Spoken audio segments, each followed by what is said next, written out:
Welcome and hello. You're watching the English news program on Somaliland National Television with me, Isaac Ahmed. Here are the main stories making headlines.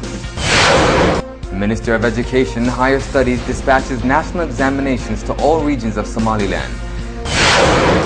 Parents of Togdere soccer team hold press conference on the arrest of national players.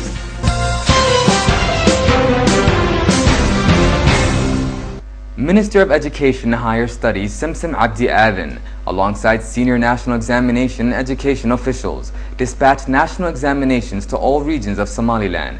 The examinations are set to take place this Saturday, as an unprecedented number of students are busy with preparations. The increased enrollment rate of students and higher female gender percentages in educational institutions are credited to the major reforms implemented by Minister Simsim Abdi Aden since taking office. Earlier, sitting alongside senior ministerial staff, the Minister of Education and Higher Studies announced plans of dispatching national examinations to all regions of Somaliland. She stated that education is the catalyst to progress, and as such, this administration is determined to ensure students receive the best opportunities available. Togdere soccer team are currently in police custody. They were apprehended after serious scuffles took place amongst players. These actions prompted their immediate ejection from the national tournament, as the appropriate authorities deliberate on the most plausible action to take against those responsible for causing such serious rifts.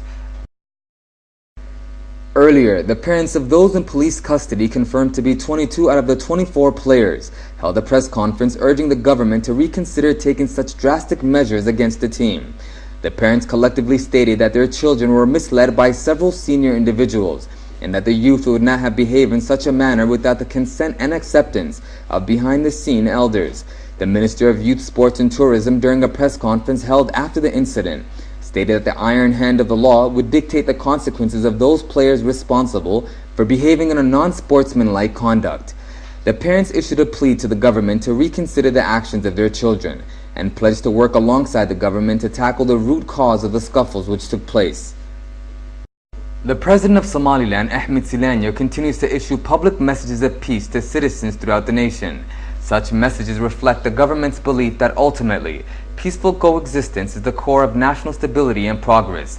Somaliland, since gaining its independence in 1991, has transpired as a beacon of peace and a template for post-conflict nations. And as such, politicians and notable figures of Seoul region held a press conference welcoming the President's message and their optimism towards the nation's future. Abdullahi Abdi Ali, representing Seoul region, stated that such messages from the President are essential to prompting further peaceful resolve in the nation, and the overwhelming dedication of citizens are displayed through the unrelenting collective efforts of maintaining stability throughout the nation. He continued to state that Seoul welcomed the President's message of peace and will play its role in national progress and development.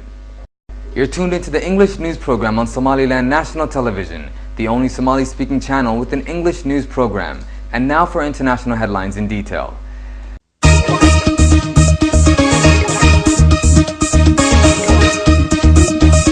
An uneasy calm has descended over Istanbul's Taksim Square, the focal point of protests in Turkey, after a night of violent clashes that ended with demonstrators being ejected by the police. Riot police used tear gas and water cannons on Tuesday evening just after the Prime Minister demanded an immediate end to almost 2 weeks of dissent. Taksim Square became the cradle for anti-government protests, which respond following the heavy-handed police action to an environmental protest near Gezi Park. Police overnight also fired tear gas on protesters in Gezi Park, despite early assurances that police would not try to remove people camped there. Thank you for watching. That's the end of our news program. Until next time, goodbye.